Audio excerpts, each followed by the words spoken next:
नमस्कार, मैं हूँ अर्चना यादव और आपका स्वागत है इस खास पॉडकास्ट में।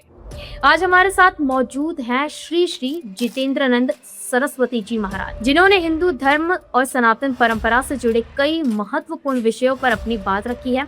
आज की इस पॉडकास्ट में हम तंत्रता, सिद्धियों, देवी देवताओं और सनातन परंपरा से जुड़े उन रहस्यमय विषयों पर चर्चा करेंगे जिसके बारे में लोगों के मन में काफी जिज्ञासा है और कई सवाल भी।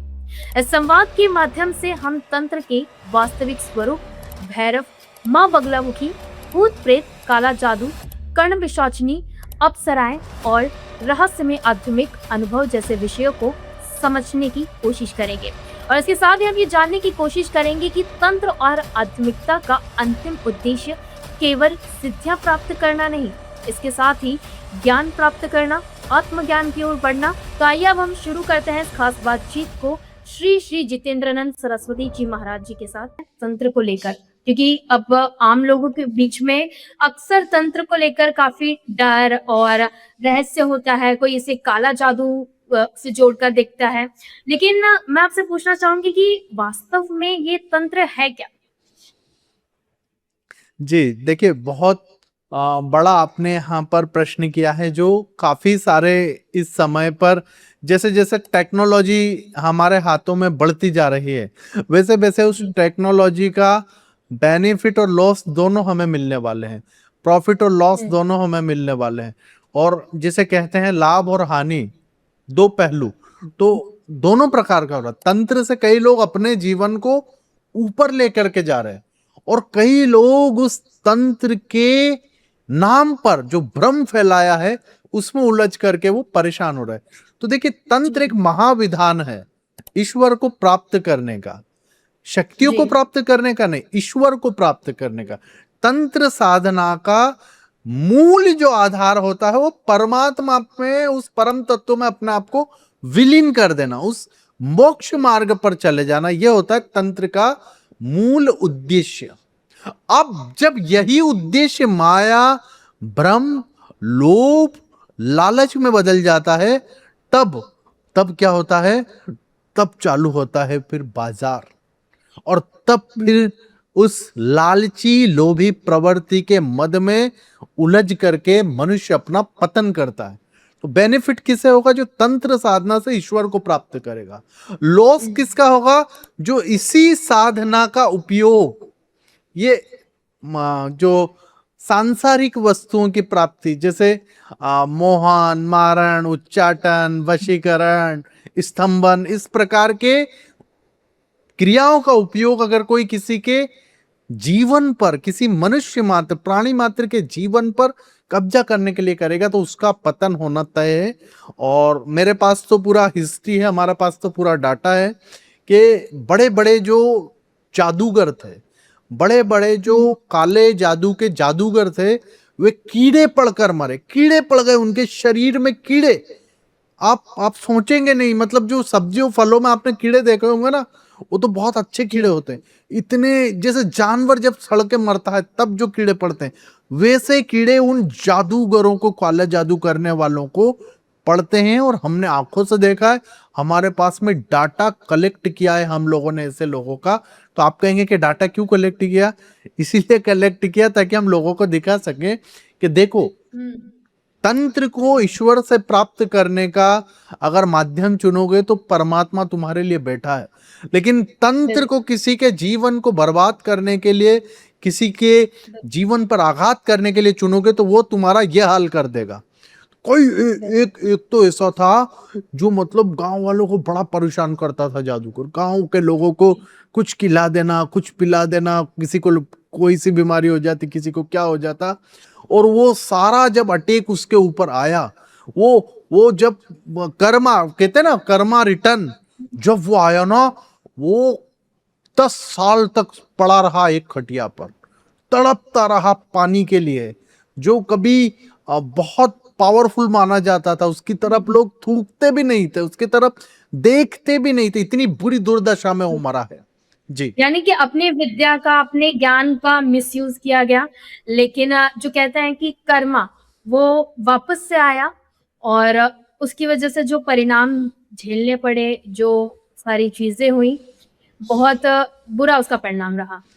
बिल्कुल, देखिए आप अगर आपके पास शक्ति है, मैं आपको हम्म। एक उदाहरण देता हूँ। एक बहुत बड़े संत थे, वो संत के पास में एक पति को लेकर के पत्नी पहुंची, और जब पहुंची तो पति बहुत बुरी स्थिति में था, तो वो पाँव में पड़ गई कि महाराज महाराज, आपके बारे में बहुत सुना है, बहुत सुना है, आप मेरे पति को बस जीवन दान दे दीजिए, ये मर जाएंगी, तड़प रहे हैं, आपके बारे में हमने बहुत सुना है। वो देखे, वो बोले कि देखो, ईश्वर की इस जो लीला है, लीला चक्र है, इसमें मैं इंटरफेयर नहीं कर सकता, मैं इसमें नहीं घुस सकता, ये काल का चक्र है, ये कर्म का चक्र है। तो वो फिर भी पाँव में पड़ गए। अब संत तो संत होते हैं, उनके शिष्यों ने भी कहा कि गुरुजी नहीं नहीं नहीं, लेकिन ईश्वर तो संत तो संत होते हैं, माफ करना, ईश्वर स्वरूपा होते हैं। तो उन्होंने फिर उसे आशीर्वाद दिया, और वो व्यक्ति धीरे धीरे धीरे धीरे बहुत स्वस्थ हो गया और कई साल जिया। लेकिन वो जो संत थे, उनको वो बीमारी फिर लगी, और फिर उन्होंने अपने प्राणों को छोड़ा। उन्होंने कहा कि उसने नहीं तो मैंने लिया। तो यह होता है, इसको कहते हैं संत स्वरूपा, ईश्वर स्वरूपा। संत का रियल जो फेस होता है, वह यह होता है कि दूसरे का दुख ले लेना, दूसरे को जी। मुक्त कर देना। और यही भारत उनके की सदा से परंपरा रही है कि हमने शत्रु के पांव में भी कांटा ना लग जाए, इसलिए जिस मार्ग पर चलते थे, युद्ध के मार्ग पर जब कभी जाते थे और पांव में कांटे लग जाए, तो उस कांटे को हटाते थे। हम वो लोग हैं जिन्होंने अपने शत्रुओं के मार्ग के कंटक को भी हटा दिया। तो इसलिए जी। हमारे शत्रु भी बड़े आदर से अकेले में जब बैठते ना, तो कहते हैं यार क्या लोग हैं भारतवासी। मजाक नहीं कर रहा मैं। अमेरिका, ब्रिटेन, जापान, कई देशों, जर्मनी, कई देशों के अंदर हमारे चरित्र को पढ़ाया जाता है कि भारतवासी बड़े बिरले होते हैं जी। तो ये हमारा मूल तत्व होना चाहिए, यह हमारी मूल शिक्षा होनी चाहिए कि विद्या का गलत उपयोग ना करें जी। बिल्कुल।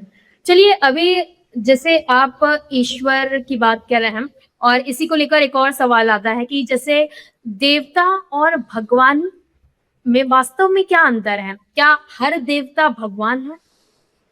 बहुत बड़ी बात आपने यहाँ पर बहुत प्यारा प्रश्न पूछा है कि कई लोग, देखिए मैं उदाहरण के लिए बताता हूँ कि बिल्कुल। देवता मोक्ष तक ले, माफ करना, ईश्वर जो है वो मोक्ष मोक्ष तक ले जाने का ईश्वर का साधना होता है।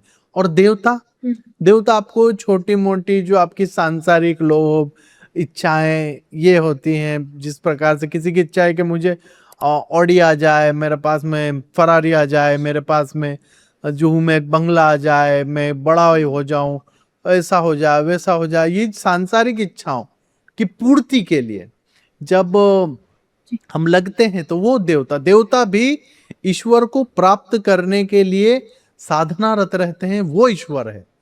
तो ईश्वर क्या है? ईश्वर लास्ट, फाइनल और शुरू, आदि और अंत कौन है? ईश्वर है। ईश्वर वो है जो आदि और अनंत है, वो ईश्वर है। और देवता क्या है? देवता सीमित है, देवताओं की शक्तियां सीमित है। देवता जैसे हमारा मनुष्य योनि है, ऐसे ही देवताओं का भी योनि है जी। जी।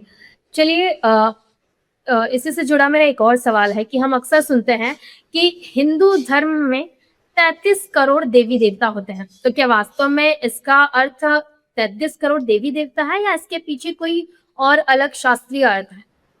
बिल्कुल, देखिए 33 करोड़ देवी देवता बिल्कुल हैं, 33 करोड़, 33 नहीं। कई लोगों ने क्या किया कि अभी जब से लोग उन पर आरोप लगाने लगे कि अरे तुम तो इतने उतने इतने सारे तुम्हारे देवी देवता हैं, तुम तो क्या है, तो हमारे लोग क्या तर्क देने के चक्कर में क्या बोला कि 33 कोटि है जी, और उन्होंने फिर बना करके वसु और ये और वो और उनको जोड़ जाड़ के 33 करके दिखा दिए। चलो ठीक है, वो उनका अपना तर्क देने का तरीका। देखिए सनातन की अगर मूल शक्ति को आप जानेंगे, तो इसमें आप अपने देवताओं का निर्माण कर सकते हैं। मतलब आप अपने हिसाब से एक नए देवता का निर्माण कर सकते हैं। तो 33 कोटि का 300 कोटि भी हो सकते हैं। मैं आपको उदाहरण के लिए बताता हूँ। जैसे जी। भक्त ध्रुव हुए, भक्त प्रहलाद हुए, तो प्रहलाद जी की आप अगर स्टोरी पढ़ेंगे तो वहां पर देखिए कि एक नवीन अवतार आया, आया कि नहीं आया? आया कि जी। नहीं आया? आया ना। तो ईश्वर अनेकों अनेकों कोटि कोटि रूप धर सकता है, उसमें कोई कोई डरने की, कोई घबराने की, और कोई क्या कहता है और कोई क्या कहेगा, ये इसके लिए मैं हमेशा कहता हूं, मैं बचपन से हमारे गुरुओं ने, हमारे आचार्यों ने, हमारे माता पिता ने एक ही सीख दी कि बेटा ये दुनिया के 4 लोग क्या कहेंगे इस चक्कर में पड़ना ही नहीं। 4 लोग क्या कहेंगे तेरे मर जाने पर भी, कहेंगे कि इसकी नुक्ती पूड़ी जो खाते हैं ना उसकी 13वीं की, उसमें भी नुक्ती पूड़ी खाएंगे और बोलेंगे यार नुक्ती में थोड़ी सी चीनी कम है और सब्जी में थोड़ा सा ना नमक कम है, और पूड़ी जो है ना थोड़ी सी और मुलायम सॉफ्ट होती ना, मजे आ जाते। वो तेरे जिंदा रहने से तेरे मरने तक कोई फर्क नहीं पड़ना दुनिया को। तो सबसे बड़ा रोग क्या कहेंगे लोग, पड़ना ही नहीं है चक्कर में। तो हम अपनी सनातन संस्कृति को भूल गए उनकी टीका टिप्पणी के चक्कर में। हम अपनी अपनी सभ्यता, अपनी संस्कृति को हमारे हिसाब से प्रेजेंट करेंगे। अरे कोई क्या कहता है सनातन के बारे में, हमें क्या करना है? हमारा सनातन बहुत शक्तिशाली, विराट और मानव के मूल बिंदुओं पर मानवता के टिका हुआ है। तो बिल्कुल 33 करोड़ देवी देवता हैं, और बिल्कुल हैं, और इसमें कोई तर्क देने की आवश्यकता नहीं है किसी को कि हमारा अध्यात्म हम तर्कों के आधार पर नहीं, हमारा आध्यात्म हम हमारे आस्था के बल पर निर्माण करते हैं। जो तर्क करेगा वो तो तार्किक है, उसमें आध्यात्मिकता में तर्क की आवश्यकता नहीं है। जी।